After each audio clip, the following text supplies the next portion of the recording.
Have you noticed how entire days or even weeks go by without you even noticing it?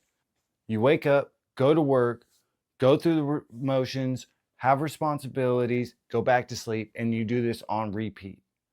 And then you wake up one day and wonder, why does it feel like my life is happening without me?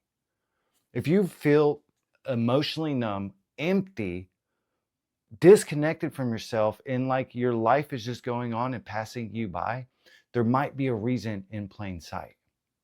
There was 4 years of my life, and even today, where I don't even know what I'm doing.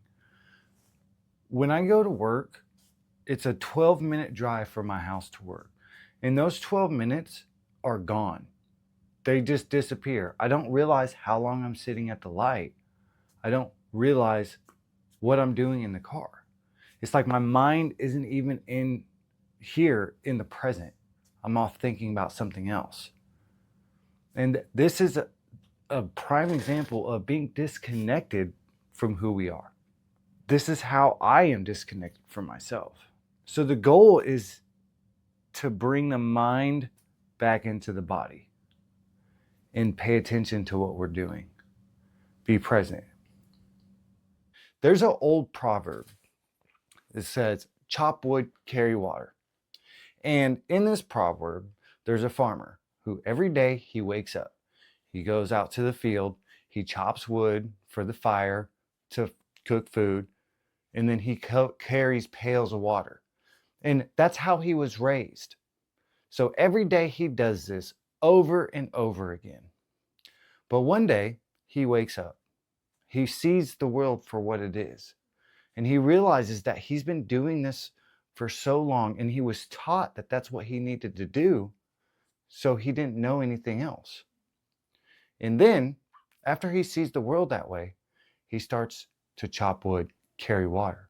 But this time with a new perspective, with a different version of why he's doing it. The farmer in this story, in the beginning, didn't know why he was doing it. He just did it. But he got so disconnected from his body, he got so disconnected from himself, and he realized that his life was just going on without him.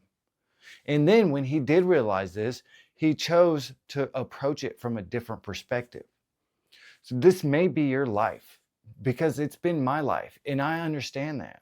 I understand that all of these days and all of these weeks go by, and I don't even know where they went.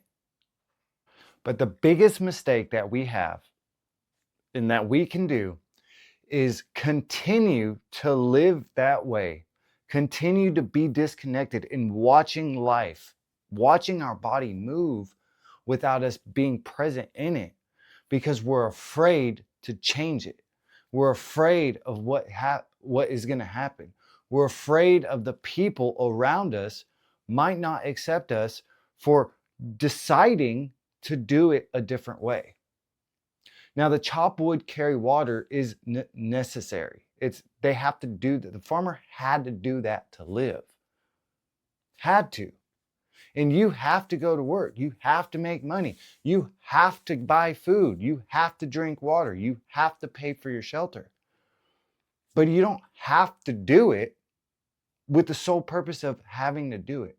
You don't have to do it with the disconnection. You can do it with your mind inside your body. There's a link in the description for you to take an autopilot assessment to see how far disconnected you are from your actual body. First link in the description, the rebuild kit. Get that, it's free, it doesn't cost anything. But like we have to bring the mind back into the body. And we still have to do the same things that we do every single day. So let me put a new perspective for you, because the fear of the people not accepting us for the changes that we make is what is going to hold us back the most. But we can do it slowly over time. We don't have to wake up one day and just completely be a different person. It's impossible to do that anyway. But the change that we need to make the change that you want to make needs to happen slowly over time, not in one thing. And how you do that: first, bring the mind back into the body, and then start to look at the world from a new lens. Rose-colored glasses. What are they? Rose-colored glasses are the version of reality that we are forced to view the world by all of the media, all of the impressions, all of the relationships that we have want us to see the world in a certain way. The norms. In those rose-colored glasses that the world wants us to see through is that we don't have control over our lives. We're just third party or third person players of our own body. Because who wants to live in a world where all you do is the same thing over and over again and do tasks?